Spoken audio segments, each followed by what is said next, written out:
Hello po sa inyong lahat mga ka-crypto. Ako po si Pinoy Crypto Trader at sa video na ito ay atin pong pag-uusapan ang aking technical analysis dito kay Pepe ngayon pong March 22 taong 2024. At ayan, nakikita po natin na ang previous candlestick po natin ay nagkaroon na po ng correction dito sa ating or rejection dito sa ating 50 digits 846 na resistance line. Ayan, sapagkat nitong isang nakalipas na araw ay bumangga po siya sa resistance line natin na ito. Pero yung sumunod na candlestick ay nagpakita po ng rejection.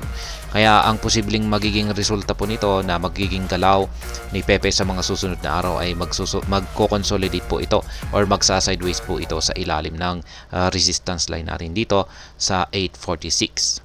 Pero kung pag nagpatuloy po yung bearish momentum or paglakas ng pwersa ng mga bears, ay ito po ay muling babagsak at magkakaroon po muli ng retest dito sa support line natin dito sa 50 digits 587.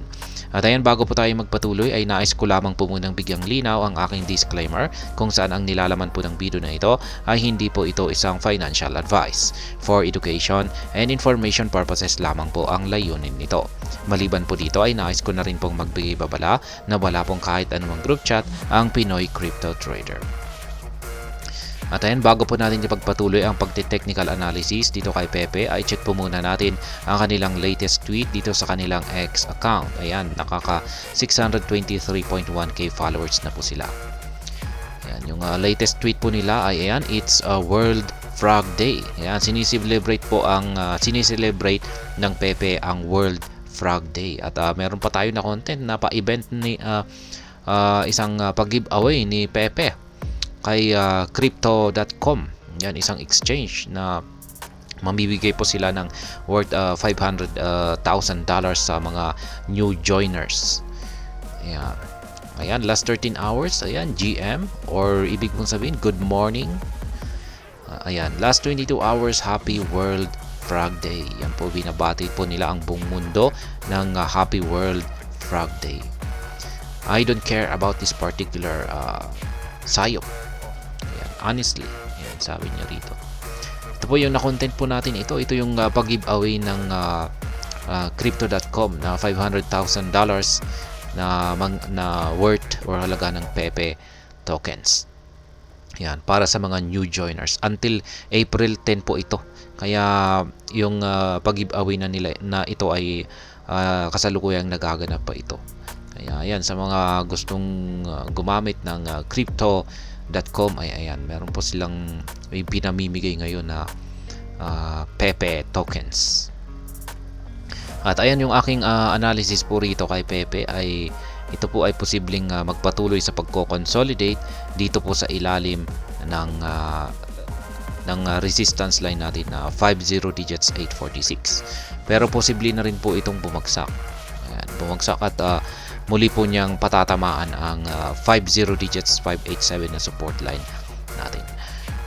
Kaya yan, ngayon ay nakikita po natin na yung ating Hall Sweet Indicator habang humahaba ay palit ng palit yung kanyang sukat. Nagpapakita po yan ng paghina ng mga bulls, yung persa ng mga bulls. Kaya yan po ang aking naging analysis. It's either na mag-consolidate siya or babagsak siya sa mga susunod na araw. Ganon din po yung ating QQE mode indicator dito. Mapapansin natin na lumiliit yung mga sukat nito. Yan, at yung kasalukuyan na nabubuong QQE bar natin ay kulay red pa.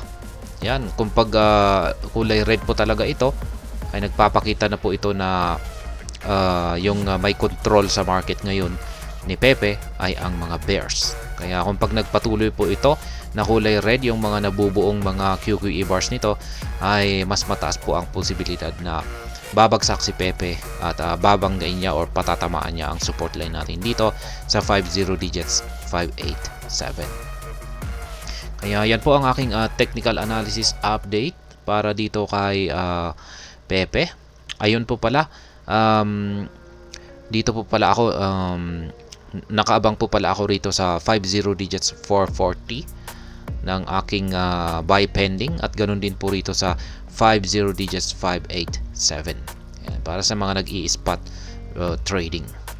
Ayan, ngayon ay dito naman sa futures trading ay wala pa akong nakikita na magandang entry position natin dito. Kaya ayan, kung pag dito naman, pwede naman po tayong mag-take dito ng short entry, pero maliit lamang po kasi yung parang profitability niya. Parang magiging at saka napaka volatile kung pag dito po tayo magbubukas ng short entry position. Kung pag dito naman buy entry position naman po rito, pero mukhang alanganin po kasi mahina po yung bullish momentum natin dito kay Pepe. Kaya ayan, at hanggang dito na lamang po tayo sa video na ito. Sana po ay inyong nagustuhan ang aking paliwanag dito. Kung inyo po itong nagustuhan, pakiclick lamang po ang like button nito. Para naman po sa mga bago lamang dito, kayo po ay aking inaanyayahan para mag-subscribe. Pakiclick na rin po ang bell icon nito dahil ito po ang siyang magsisilbing notification nito sa mga bago kong videos na akin pong ina-upload sa aking YouTube channel na ito. Marami pong salamat sa panonood. Ingat po tayo lagi at God bless po sa ating lahat.